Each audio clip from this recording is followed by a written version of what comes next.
Okay, so now we'll talk about dynamic subclasses and symbolic markings. The definition of an adequate representation for marking classes first consists in constructing a quotient graph that represents the ordinary reachability graph. And this is achieved through two concepts, dynamic subclasses and symbolic markings.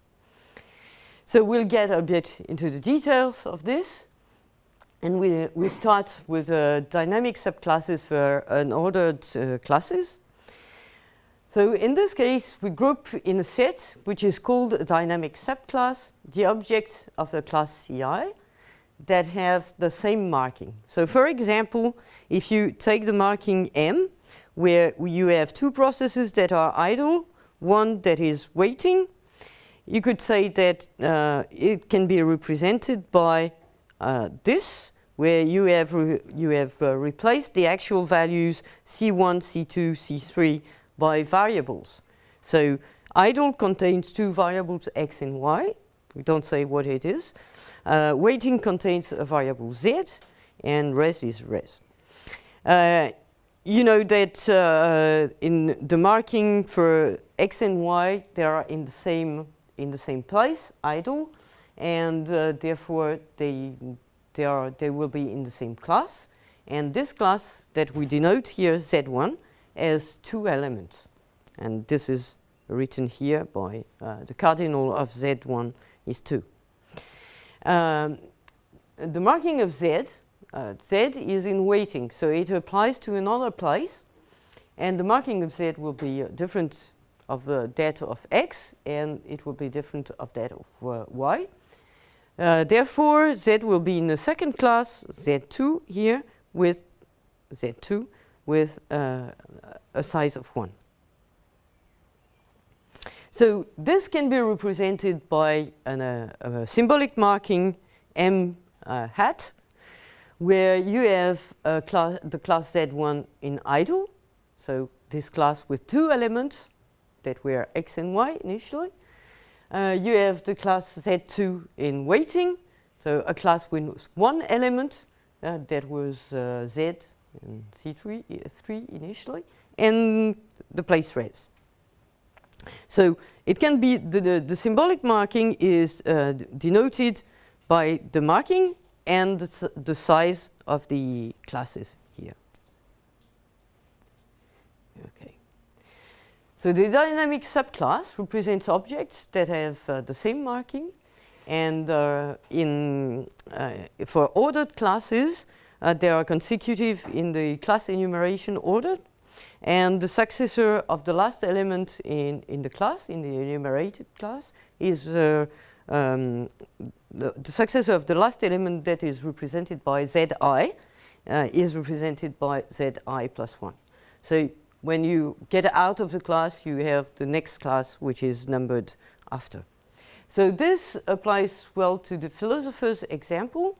So in the philosopher's example, we have 5 philosophers that are initially thinking, so they will be initially in place think here. There's a class of 5 philosophers, so this class C. They are numbered C1 to C5, and they have forks in between them, so they are sitting around a table, and they have one fork on each side, and they need their 2 forks to eat. So this is modeled by transition TF for take forks.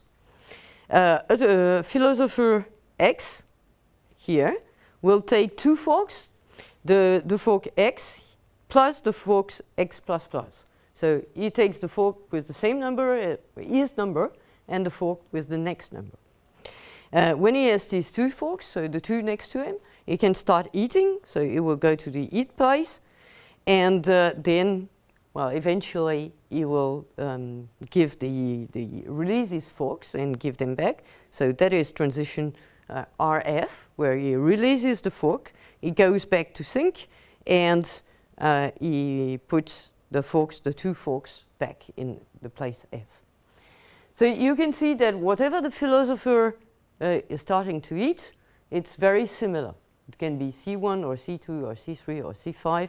They are very similar.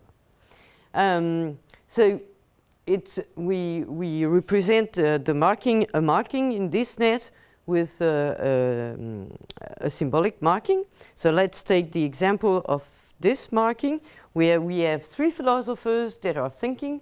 So C2, C4 and C5 are thinking, while C1 and C3 are eating. And there is one fork that is left unused. It's fork C5 in place F. When we want to express that as a symbolic marking, we have a dynamic subclass per object. So we have a class Z2 for C2, class Z4 for C4, etc. And so you can represent that by a class where you have one element per class. This expression here, this symbolic expression, just tells you that you have 3 philosophers that are thinking, you don't know which ones, that you have 2 philosophers that are eating, you don't know which ones exactly, and there's a fork that is remaining unused. Okay, and it represents all these 5 markings. Okay. So you can note that the numbering is quite important because there is, as we said, the successor of a last element represented by Zi is represented by Zi plus 1. And it's important because the successor, they can't do the same if they are sitting next to somebody who is eating or if they are sitting next to somebody who is thinking. Okay, so far we know how to represent in a symbolic and unique way the marking classes. And we want to construct directly a quotient graph that represents the ordinary reachability graph that we have seen earlier. We need a way to perform a firing rule, but as a symbolic firing rule and applied directly to the symbolic markings. And that's what we'll see in the next sequence.